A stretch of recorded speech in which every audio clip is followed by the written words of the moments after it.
અત્યારે માર્કેટમાં કાચી કેરી ખૂબ જ સરસ આવી રહી છે, તો આજે આપણે કાચી કેરીની એક ચટપટી વાનગી બનાવીશું જે રોટલી, ભાખરી, પરોઠા અથવા તો ભાત સાથે ખૂબ જ સરસ લાગે છે.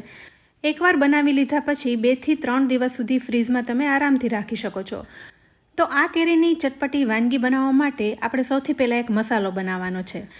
તો એક પેનમાં 1 ચમચી જેવી રાઈ લઈશું, સાથે 5 ચમચી જેવી મેથી લેવાની છે. આ બંને રાઈ મેથીને આપણે ડ્રાય રોસ્ટ કરી લેવાના છે. ધીમે ધીમે શેકીશું એટલે સરસ શેકાઈ જાય. શેકાતા હવે જ્યારે એકદમ સરસ સુગંધ આવવા લાગે ત્યારે ગેસને બંધ કરી દેવો અને આપણે એને વાટી લેવાની છે. તો ખાંડણીમાં લઈ લઈશું. હવે આ ગરમ જ છે તો રાઈ અને મેથીનો સરસ ઝીણો પાવડર તૈયાર થઈ જશે. તો અહીં આપણે આ પાવડર તૈયાર કરી લીધો છે. સાથે હવે એક કાચી કેરી લેવાની છે. આ કેરીને આપણે છાલ ઉતારી લઈશું. તમારે પાસે જે અવેલેબલ હોય એ કેરી તમે લઈ શકો છો. નાની કેરી, મોટી કેરીમાંથી પણ બનાવી શકો છો. તો હવે આ કેરીની છાલ આપણે ઉતારી લઈશું. હવે આ કેરીનું આપણે ખમણ કરવાનું છે. તો અહીં મોટા કાણાવાળી ખમણીનો ઉપયોગ કરવો જેથી કેરીનો રસ બહાર ન નીકળી જાય. કેરી ખમણતી વખતે ખાસ ધ્યાન રાખવું જેથી હાથમાં વાગી ન જાય. તો અહીં આપણે કેરીને ખમણી લઈશું. જેટલી તમારે જોઈતી હોય એ પ્રમાણે તમારે ખમણ તૈયાર કરી લેવાનું.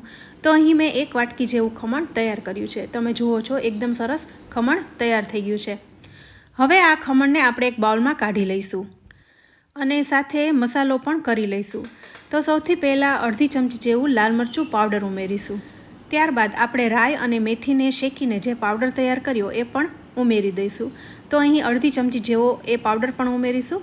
પછી તમને જેટલો ભાવતો હોય એ પ્રમાણે ઉમેરી શકાય અને સાથે સ્વાદ પ્રમાણે મીઠું ઉમેરી બધું સારી રીતના મિક્સ કરી લેવાનું છે. આપણે જે રાઈ અને મેથીનો પાવડર તૈયાર કર્યો ને એનાથી આ વાનગીનો ટેસ્ટ ખૂબ જ સરસ લાગે છે.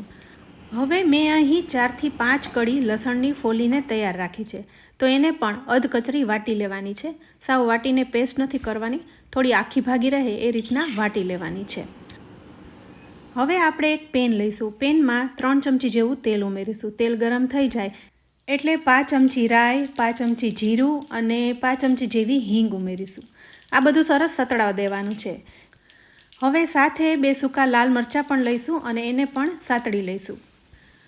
હવે આપણે આમાં 1 ડાળખી જેવો લીમડો ઉમેરી દેવાનો છે જેથી એકદમ સ્વાદિષ્ટ લાગે. હવે આપણે જે લસણ વાટીને રાખ્યું છે એ પણ 1 ચમચી જેવું ઉમેરી દઈશું અને બરોબર સાતળી લઈશું. અહીં લસણ થોડું સતળાઈને ગુલાબી રંગનું થઈ જાય ત્યાં સુધી જ સાતળવાનું છે.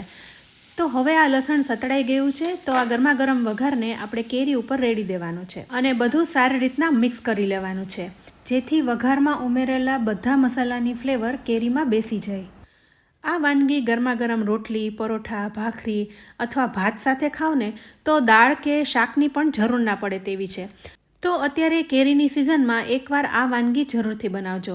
જો તમને વિડીયો ગમ્યો હોય, રેસીપી ગમી હોય તો લાઇક અને શેર જરૂરથી કરજો. સાથે અમારી ચેનલ કિચન સિરીઝને સબસ્ક્રાઈબ કરી લેજો અને અમારા ફેસબુક પેજને લાઇક કરી ફોલો કરજો. તો ફરી મળીશું આવી એક ઉપયોગી રેસીપી સાથે. ત્યાં સુધી આવજો.